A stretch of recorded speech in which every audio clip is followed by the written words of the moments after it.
Puji Tuhan. Pagi ini saya akan sharing berbagi dengan saudara sebuah pengajaran firman Allah ya. Yang pagi ini saya berikan tema judul belajar dari kehidupan semut. Satu ayat yang tidak asing kita baca dari semut, kita baca dulu ayatnya ya. Amsal pasal 6 kita membaca ayat 6 sampai 8. Ada 3 ayat Bapak Ibu Saudara. Mari masing-masing kita membaca satu ayat. Saya ayat 6, saudara 7, 8-nya sama-sama ya. Amsal 6 ayat yang ke-6 saya baca begini kata firman Allah. Hai pemalas, pergilah kepada semut, perhatikanlah lakunya dan jadilah bijak. Ayat 7 teruskan saudara. Biarpun tidak ada pemimpinnya, pengaturnya atau penguasanya. Ayat 8 sama-sama kita baca 1, 2, dan 3. Ia menyediakan rotinya di musim panas dan mengumpulkan makanannya pada waktu panen. Perhatikan ayat yang ke-6 langsung ya pada inti persoalan. Hai pemalas, dikatakan apa? Pergilah kepada semut, perhatikanlah lakunya, perhatikan hidupnya dan jadilah bijak. Firman Allah pagi ini menyuruh kita, perintahkan kita untuk kita itu datang sama semut, perhatikan lakunya, aktivitasnya semut dan dikatakan jadilah bijak. Suruh kita belajar. Jadi ternyata ayat ini mengatakan, firman ini mengatakan semut itu menjadi guru kita tanpa kita sadari. Guru dalam hal apa? Bukankah semut ini kita sepakat binatang yang sangat kecil menurut kita dan lemah. Binatang yang kecil dan lemah tapi firman berkata yang ditulis oleh Salomo. Manusia yang paling berhikmat di muka bumi ini. Berkata belajar dari semut, lihat lakunya, lihat hidupnya. Apa yang kita bisa pelajari atau bisa belajar dari guru kecil. Yang kecil dan lemah yang namanya semut. Pelajaran apa yang kita bisa dapat belajar dari semut yang lemah dan kecil ini? Saya akan coba membagikan pada saudara pagi ini beberapa poin. Yang pertama, lihat ini. Apa yang kita bisa belajar dari semut? Pelajaran apa semut kasih kepada kita? Yang pertama begini, semut itu adalah binatang yang kecil dan lemah, tetapi fokus dia untuk mencapai tujuan atau sasaran hidupnya. Ini nomor satu. Semut itu ternyata binatang yang fokus mencapai tujuan. Kalau kita hidup di dunia ini sebagai manusia, kita nggak punya fokus dalam hidup kita, nggak punya tujuan gitu ya, tapi nggak fokus pada sasaran itu, kita mesti malu sama semut dan belajar dari dia. Di dalam Alkitab, saudara ya, ada banyak contoh. Misalnya Paulus, kalau kita lihat pasal yang ketiga, ayat 13 sampai 14, coba saudara lihat ayat ini. Dikatakan, Filipi pasal yang ketiga, mestinya ayat 3 sampai 14 saya baca ya. Saudara-saudara kata Paulus, aku sendiri tidak menganggap bahwa aku telah menangkapnya. Tetapi ini yang kulakukan, kata Paulus. Aku melupakan apa yang telah di belakangku dan mengarahkan diri kepada apa yang di hadapanku. Dan berlari-lari kepada tujuan untuk memperoleh hadiah, yaitu panggilan sorgawi dari Allah dalam Kristus Yesus. Saya mau coba kaitkan tentang si semut sebagai guru yang kecil yang lemah ini. Kita belajar dari apa? Dari semut. Semut itu ternyata binatang yang saya katakan tadi, dia punya fokus untuk mencapai sasaran tujuannya. Saya mulai dari sini. Ada pernah nggak memperhatikan atau melihat binatang semut? Lihat pada waktu saat dia semut lagi berjalan berbaris gitu. Sama saja sih. Anda lihat semut sendirian atau semut sama temannya berdua kayak gitu ya. Atau biasanya semut berbaris sama rombongannya itu. Anda coba begini, perhatikan baik-baik. Anda kasih penghalang semut yang lagi baris jalan. Pakai tangan saudara atau kasih apa? Kasih kunci kontak mobil, kasih atau apa saja lah boleh. Kasih penghalang. Halangi dia untuk dia gak bisa berjalan maju. Perhatikan lakunya kata Alkitab. Dan jadilah bijak.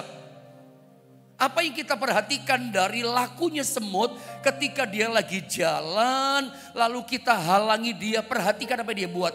Dia gak akan balik badan. Balik badan, gerak, gak ada. Dia tidak akan balik badan kembali kepada arah awal yang pertama. Apa yang terjadi ketika semut lagi jalan, kita halangi jalan langkahnya, apa yang kita lihat? Semut akan berusaha melewati halangan itu.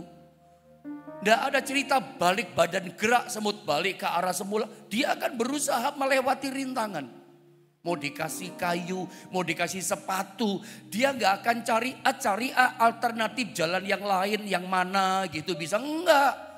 Halangan di depan, rintangan di depan, persoalan kesulitan di depan.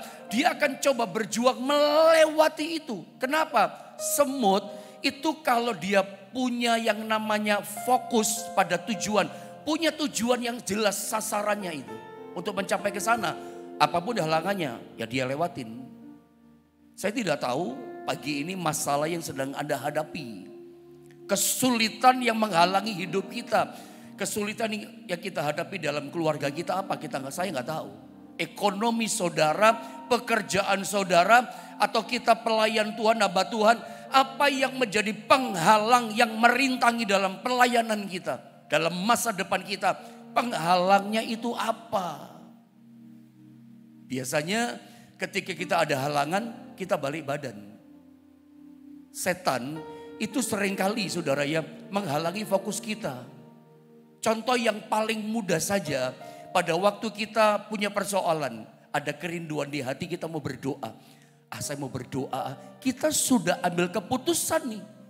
Sudah ambil pilihan memutuskan, aku mau hadapi rintangan masalahku yang berat ini, yang menghalangi laju masa depanku.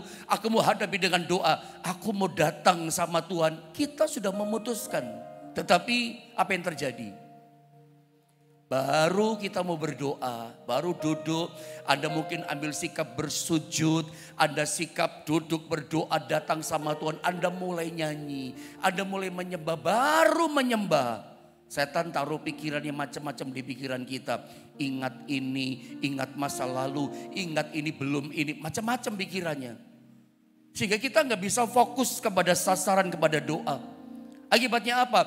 Kita ingat kebencian, kita ingat dendam, macam-macam. Setan itu seringkali taruh penghalang. Mungkin saya berkata begini ya, saya kurang sepakat, barangkali tidak sependapat gitu loh saya. Dengan orang yang mengatakan, membuat statement bahwa ada banyak orang di dunia ini gak punya tujuan hidup. Menurut saya, orang yang hidup di dunia ini pasti punya tujuan hidup. Menurut saya nih ya, pikiran saya, tidak ada orang hidup bernafas, mau kecil, mau besar, mau dewasa, mau tua, itu nggak punya tujuan dalam hidupnya. Semua orang mah menurut saya punya tujuan hidup. Cuman di tengah perjalanannya iblis kasih penghalang. Nah ketika dikasih penghalang, kitanya menyerah. Sehingga apa? Kita tidak fokus mencapai tujuan kita. Kita balik badan. Ya sudahlah, kalau nggak ada jalan keluar ya sudah gini. Nggak sampai kita pada tujuan. Setan liciknya kan di situ. Setan tipu muslihatnya kan di situ. Baru kita berdoa. Contoh yang paling mudah nih. Baru kita mau minta tolong sama Tuhan di kamar kita berdoa. Udah setan serbu kita dengan dipanah dengan macam-macam pikiran. Ingat kompor belum dimatikan, kita cek, sudah mati. Ada telepon, sampai kita udah lupa sama doa kita. Setan jago banget menggagalkan kita, ndak fokus. Ini contoh yang paling kecil sama doa. Nah kita belajar dari seorang Paulus. Saya coba kaitkan, kita lihat semut guru kecil kita ini. Dia tuh fokus pada tujuan. Kalau dia punya fokus, dia akan mencapai sasaran. Mau dihalangi, dia akan berjuang melintasinya sampai pada sasaran. Paulus di dalam pelayanannya, kita akan tahu ya, setelah Paulus bertobat, dipanggil, dipilih menjadi rasul, dan latar belakangnya dulu dia seperti apa, kita tahu. Latar belakangnya kotor, jahat. Tetapi dalam ayat ini, kalau kita baca dalam Filipi pasal yang ketiga, 13 tadi. Dia berkata, aku melupakan sekali di belakangku. Saya baca ulang sekali lagi, dia tolong perhatikan baik-baik. Dan ini penting buat kita. Bukan balik badan, bukan menyerah. Fokus sampai pada tujuan. Lihat Paulus, saudara-saudara, kata Paulus. Aku sendiri tidak menganggap bahwa aku telah menangkapnya.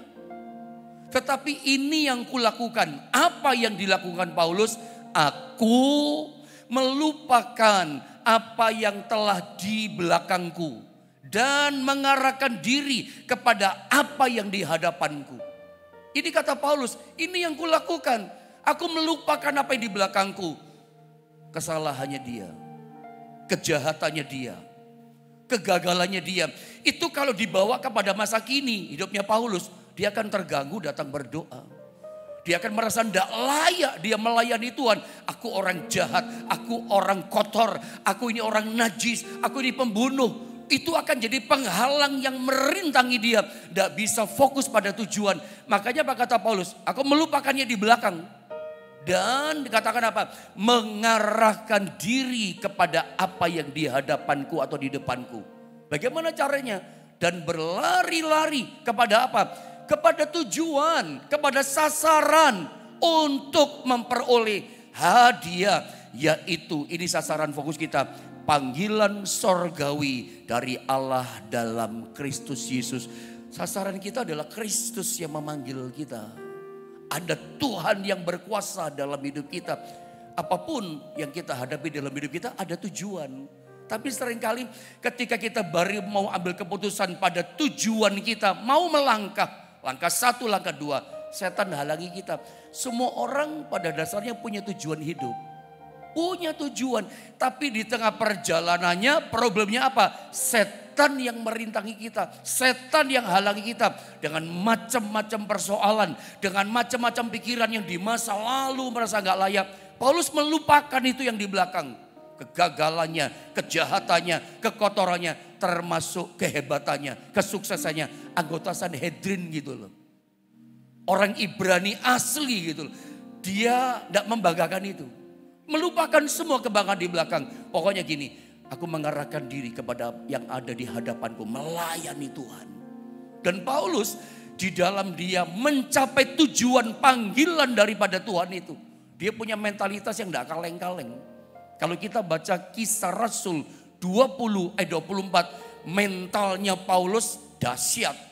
Mental pemenang. Mentalnya mental never give up. Dia gak pernah balik badan. Ya sudahlah kalau gitu gak usah melayani. Oh no, dia maju. Lihat ayat ini. Kisah 20 ayat 24. Saya baca ya. Dikatakan begini. Tetapi aku tidak menghiraukan nyawaku sedikit pun. Itu mentalitasnya dia ini. Asal saja, lihat. Aku dapat mencapai garis akhir. Bukankah mencapai garis akhir bicara fokus tujuan Paulus? Sampai begini, tidak menghiraukan nyawa. Ada yang rajam dia sama batu. Karam kapal berapa kali. Dicambuk. Ya, dia banyak mengalami aniaya, pemberontakan. Perkara-perkara sadis dari orang Yahudi. Tapi lihat, asal saja aku dapat mencapai garis akhir ini bicara tujuan. Dan sampai begini, menyelesaikan pelayanan yang ditugaskan oleh Tuhan Yesus kepadaku untuk memberi kesaksian tentang Injil kasih karunia Allah. Tujuannya adalah memberitakan Injil, kabar baik, kabar sukacita. Yang penting Injil kasih karunia tersampaikan. Dan untuk itu ada banyak halangan. Setan tidak biarkan. Orang ini punya tujuan yang luar biasa. Dan mentalitasnya luar biasa. Tidak mudah menyerah. Ada rintangan dari setan. Ada rintangan dari orang-orang Yahudi yang digerakkan kuasa iblis. Ada pernah rajam dia sama batu. Tapi lihat, dia terus pada sasaran. Dia never give up, pantang menyerah. Bahkan dikatakan tidak menghiraukan nyawanya. Yang penting mencapai tujuan Injil, kasih karunia Allah. Kabar baik sukacita nyampe kepada orang. Jadi ternyata untuk kita fokus pada tujuan kita. Yang Tuhan inginkan, halangannya banyak. Rintangannya banyak, tidak gampang, tidak mudah gitu loh. Nah mari kita belajar yang pertama dari binatang yang namanya semut. Hari ini sekali lagi saya ulang, saya tidak tahu kondisi hidupmu, apa problem masalahmu. Anda punya tujuan kan, saya pengen sembuh Pak Pendeta, saya pengen ditolong. Saya ingin anak-anak saya jadi orang yang luar biasa. Itu tujuan, itu mulia, itu baik, good. Tapi ingat, ketika kita fokus mencapai sasaran tujuan, setan, si iblis, si jahat tidak pernah tinggal diam. Kita dibikin lemah, kita dibikin malas, dan segala macam. Rintangannya ada, tujuan punya, belum nyampe tujuan, rintangannya ada. Jangan pernah balik badan. Ya sudahlah, kalau gitu enggak usah dilanjutkan, terus punya mentalitas seperti Paulus. Sampai kepada sasaran, kemenangan, doamu dijawab, jalan keluar, mujizat Tuhan dinyatakan dalam hidup saudara. Punya mental yang gigih, never give up.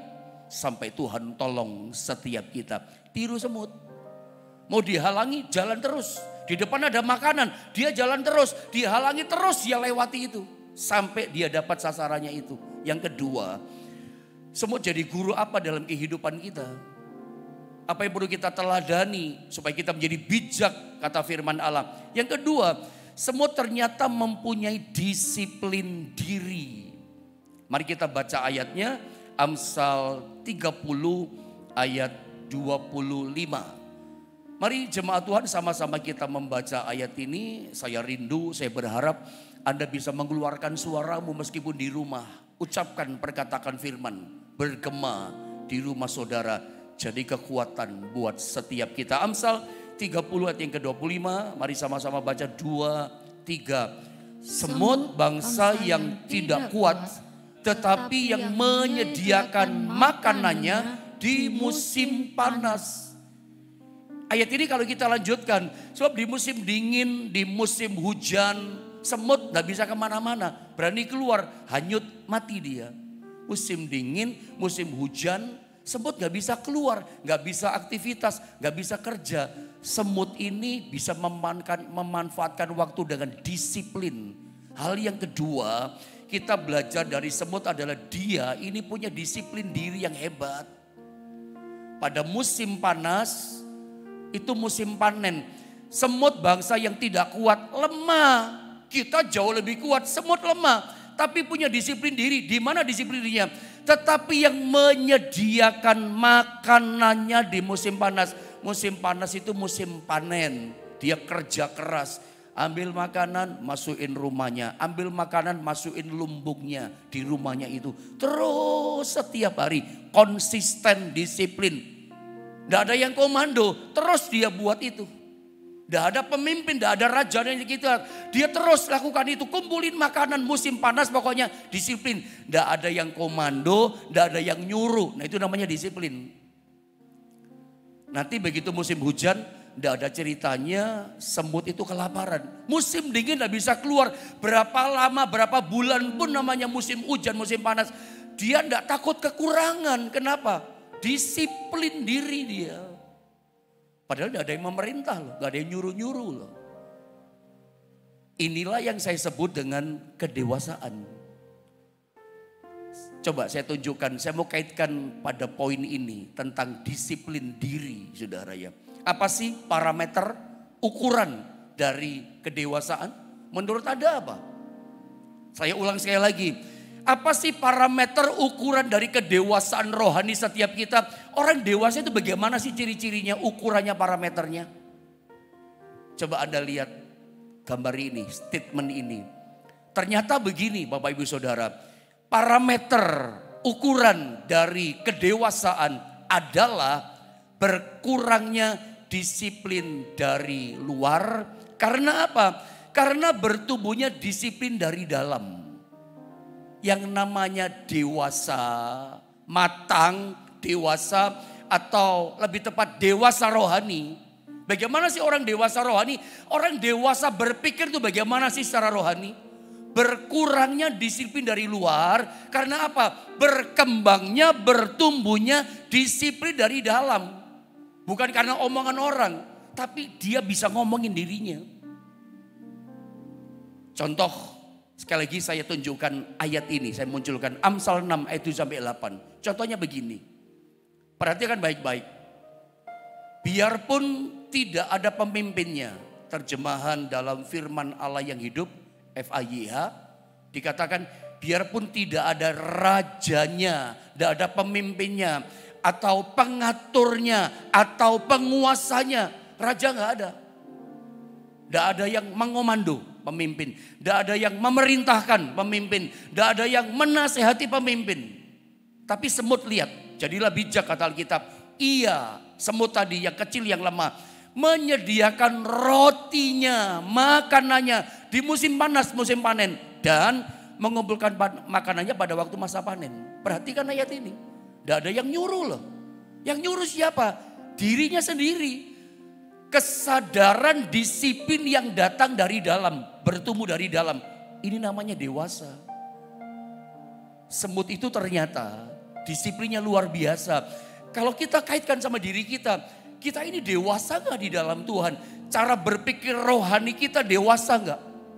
Keputusan-keputusan rohani yang kita buat, ini dewasa atau tidak? Atau jangan-jangan kanak-kanak?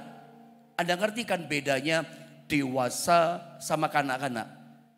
Menurut saya, kanak-kanak itu membutuhkan penuh disiplin dari luar. Nasihat papa, nasihat mama, diatur sama papa, dituntun sama papa mama. Semuanya yang namanya kanak-kanak atau anak-anak itu bergantung penuh kepada disiplin dari luar. Tuntunan, nasihat, apa saja. Ya, teguran, pimpinan dari apa? Dari luar, dari siapa? Papa mamanya. Atau orang tua yang lain di sekitarnya. Butuh itu anak-anak. Karena kesadaran disiplin dari dalam belum tumbuh. Makanya saudara, bagaimana namanya dewasa rohani? Dewasa rohani itu dia tidak nunggu orang nasihati dia. Semakin dewasa rohani begini, semakin berkurangnya disiplin dari luar. Kenapa? Bertumbuhnya disiplin dari dalam. Itu orang dewasa begitu. Sekarang saya mau tunjukkan dengan cepat dengan waktu yang ada. Bagaimana caranya kita untuk mendisiplin diri kita. Nah, belajar dari ayat ini. Saya mau tunjukkan lewat ayat tentunya. Dewasa rohani itu bagaimana sih? Berpikir rohani yang dewasa bagaimana? Bertindak dewasa itu kayak apa sih pendeta? Mari kita lihat bagaimana cara mendisiplin diri kita lewat ayat Mazmur 42. Ayat yang ke-6. Ayo sama-sama kita baca. Catat ini ayat penting. Ini ciri, parameter kedewasaan rohani. Sudahkah Anda dewasa cara berpikirmu secara rohani? Keputusan-keputusan rohanimu dewasa enggak? Lihat ayat ini. Baca ayat ini untuk kita semua termasuk saya. Mazmur 42 ayat 6. Sama-sama kita baca 2 dan 3. Mengapa engkau tertekan hai jiwaku? Dan gelisah di dalam diriku, berharaplah kepada Allah, sebab aku akan bersyukur lagi kepadanya, penolongku dan Allahku. Sebetulnya apa yang saya mau coba sampaikan saudara lewat Mazmur 42 ayat yang ke-6 ini. Lihat ayat ini Mazmur Daud, kalau kita perhatikan. Kalau ketika kita lagi males doa misalnya. Anda lagi berpikir, aku males ibadah hari Minggu. Ada masalah mungkin ada dengan orang lain di gereja. Atau sorry to say, ada bermasalah dengan gembalamu. Males aku doa, males aku ke gereja. Sampai kemudian ada orang datang sama saudara. Nasehatin, enggak boleh gitu, jangan. Ayo jangan malas berdoa. Kamu mau ditolong Tuhan, ayo berdoa. Padahal Anda punya masalah tapi malas doa. Tapi nunggu Anda baru termotivasi, Anda baru bangkit semangatnya doa lagi. Karena ada orang yang datang nuntun saudara. Ada orang datang bimbing saudara. Ada orang datang nasihati dirimu dan menuntun hidupmu. Baru semangat lagi doa. Baru bergolor lagi doa. Berarti kesadaran doa bukan disiplin dari dalam. Aku butuh Tuhan. Aku butuh pertolongannya. Aku harus berdoa. Itu dewasa. Kesadaran yang bertumbuh dari diri. Tapi kalau kita ini baru semangat. Baru berapi-api. Baru begitu. Oh aku mau cari Tuhan sungguh-sungguh. Itu karena masih tuntunan orang. Nanti hari Minggu datang ke gereja rajin. Kalau dibesukin, kalau ditelepon pendeta gembala. Kok kemarin lu gak datang ibadah? Selalu begitu. Jadi kita datang ibadah, rajin ibadah. Itu bukan karena kesadaran disiplin dari dalam. Tapi nunggu nasihat orang, nunggu didorong. Kamu kok gak kebaktian 2 minggu sih? Ayo minggu depan datang ya, minggu depan dia datang. Tapi nunggu apa? Dinasehati dulu. Atau dalam tanda kutip ada teguran dulu. Ayo yang setia sama Tuhan, baru semangat kita ibadah hari Minggu. Apakah itu dewasa? Enggak dewasa. Berpikir begitu, berpikir enggak dewasa. Jadi artinya kedewasaan rohani itu tidak bisa diukur parameternya dari rajinnya dia ibadah hari Minggu. Jangan-jangan dia rajin ibadah hari Minggu karena didorong terus sama orang tuanya. Didorong terus sama temannya. Datang dia. Atau parameter kedewasaan rohani itu parameternya bukan dari berapa lamanya dia jadi orang Kristen. Enggak ukuran. Ada orang Kristen sudah 10 tahun jadi Kristen, iya kan? 20 tahun, 25 tahun jadi Kristen, udah lama. Tapi enggak dewasa juga rohaninya. Bagaimana sih dewasa rohani? Enggak nunggu orang nasihatin kita. Dewasa rohani cara berpikir itu kita itu loh bisa nasihati diri kita. Anda sorry ya kata-kata saya mungkin enggak enak kedengaran. Tapi saya mesti katakan. Karena saya rindu dengan Anda terus setiap hari rutin mendengar firman, dengar pengajaran firman. Anda makin dewasa rohani dong, makin majority rohani kita. Jangan kanak-kanak terus. Tunggu teguran, datang nasihat. Nggak boleh gitu. Kamu kok dendam sih? Kamu kok marah sih? Kamu kok tersinggung? Tunggu itu. Kesadaran dari diri kita. Kita mesti berkata, aku udah boleh malas berdoa. Alkitab katakan, mengapa engkau tertekan hai jiwaku dan gelisah dalam diriku. Lagi gelisah tertekan, stres depresi. Tiba-tiba muncul disiplin dari dalam. Berharaplah kepada Allah. Ngomong sama dirinya. Sebab aku akan bersyukur lagi kepadanya. Penolongku dan Allahku. Jangan cuman jago ngomongin orang. Jangan kita cuman jadi orang kita ini jago nasehatin orang. Nuntun orang jago. Profesor pakarnya kita. Memimpin hidupnya orang pinter kita profesor pakar kita. Tapi bisa gak memimpin hidupmu sendiri?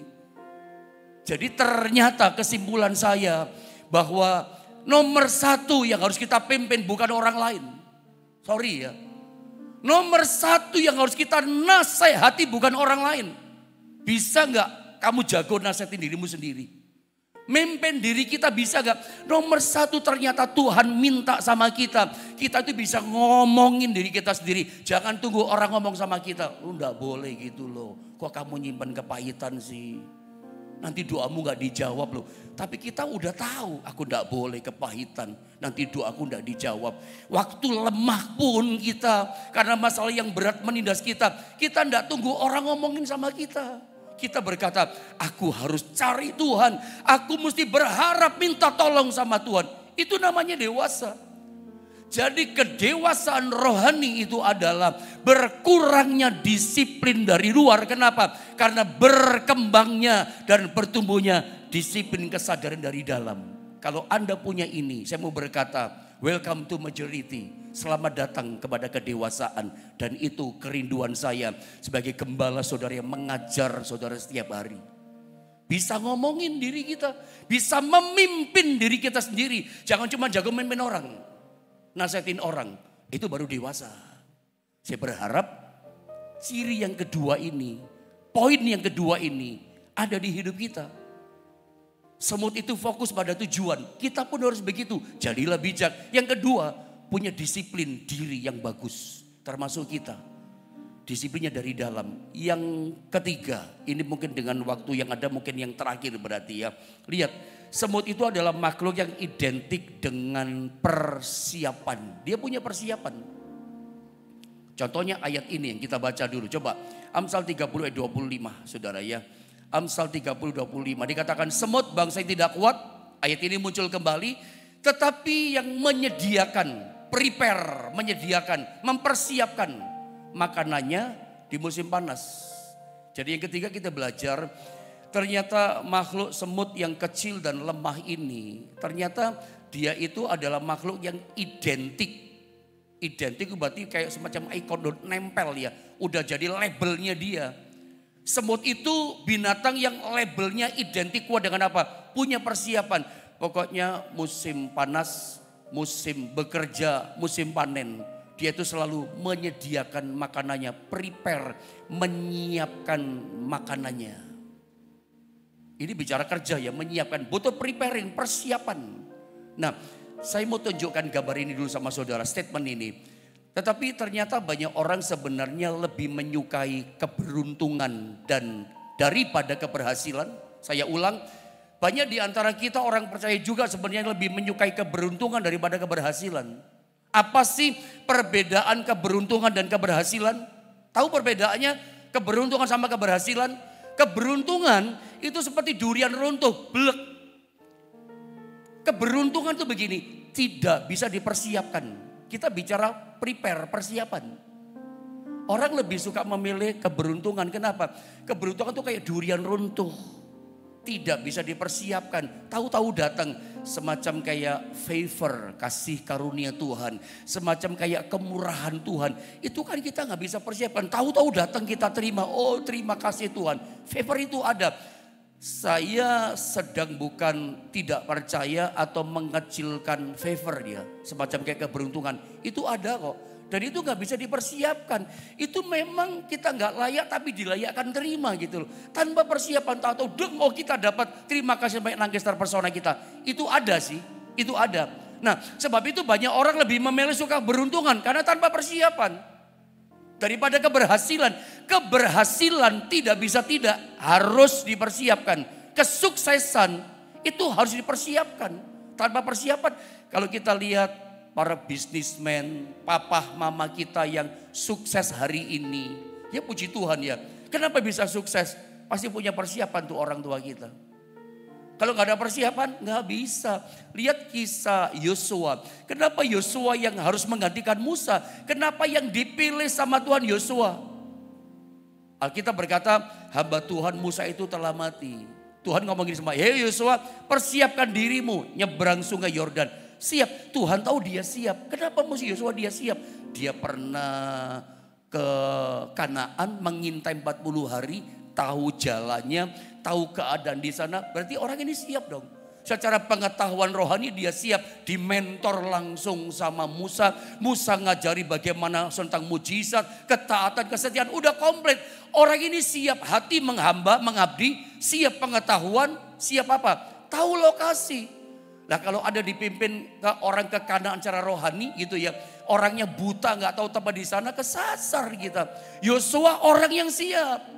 Makanya sering saya ajarkan kesuksesan, keberhasilan itu adalah persiapan kita bertemu dengan kesempatan dari Tuhan. Tapi kita gak bicara itu saudara ya. Keberhasilan itu pokoknya gini, kesuksesan itu harus dipersiapkan. Jadi kalau kita lihat orang yang sudah mapan hari ini, itu sudah persiapan dia. Atau contoh begini, lihat olahragawan, atlet tinju misalnya. Manny Pacquiao melawan Broner misalnya. Kok Manny Pacquiao bisa menang? Jangan dilihat kemenangannya. Ini bukan durian runtuh. Menang bukan keberuntungan. Ya mungkin ada beberapa orang berkata dia menang tinju, KO lawannya karena beruntung pas mukul pas kena gitu. Ya mungkin saja. Tapi yang seperti itu gak terulang 2 kali kan. Pertama menang beruntung, kedua keok dia kalah. Kenapa? Nggak punya persiapan.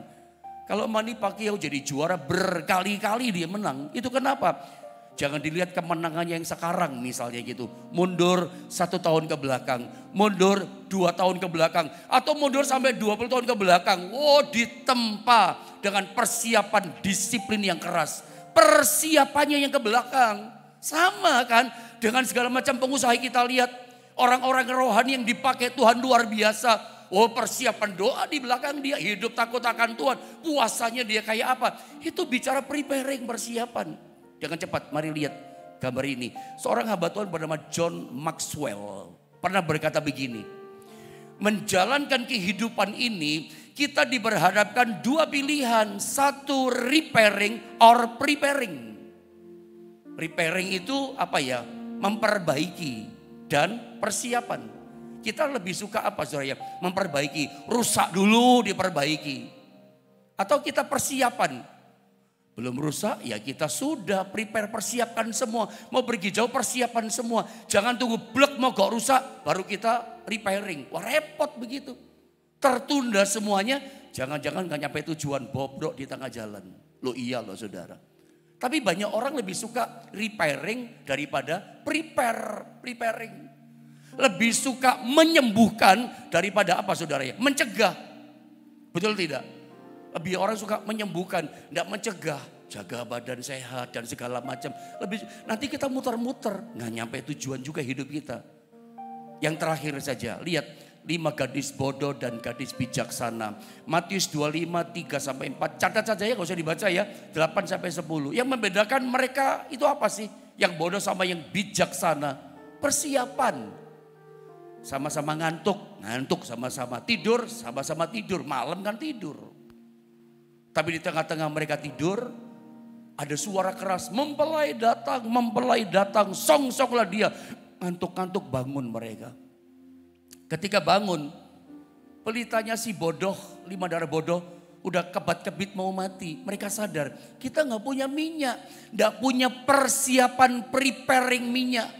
Dan dia berkata sama bijaksana, kasih dong kami minyak. Apa kata bijaksana? Gak bisa. Ini gak cukup untuk kami, gak cukup untuk kamu. Ini hanya untuk kami cukupnya. Pergi cari pada jual minyak, beli di sana. Pergi mereka. Begitu pergi mempelai datang, pintu ditutup. Pesta anak domba terjadi. Mereka tidak bisa masuk, ketinggalan. Kenapa ketinggalan ditolak? Hai kamu pembuat kejahatan, kenapa ditolak? Tidak punya preparing persiapan. Maunya repairing saja. Dosa dulu minta ampun, dosa jatuh terus begitu minta ampun. Muter-muter terus. Mari kita belajar dari binatang kecil-kecil dan lemah. Jadilah bijak. Punya persiapan setiap hari. Identik dengan persiapan seperti semut. Doa belum dijawab, belum terima berkat, tetap persiapan dekat sama Tuhan. Aku tetap percaya, persiapan itu penting loh. Sehingga ketika Tuhan datang, tidak ada kita yang ditolak. Termasuk saya, jangan saya cuma jago mengajar, tapi saya nggak punya persiapan diri dengan Tuhan. Anda selamat, saya masuk neraka nanti. Saya nggak selamat. Ada diberkati, saya ngaplu nggak terima apa-apa. Makanya pedang bermata dua kan firman Allah.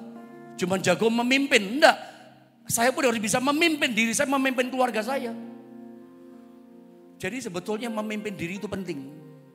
Jangan jago memimpin orang dulu, diri kita mesti bisa dipimpin. Bisa nasihati diri kita. Sehingga apa? Waktu Tuhan datang, tidak ada seorang pun kita ditolak.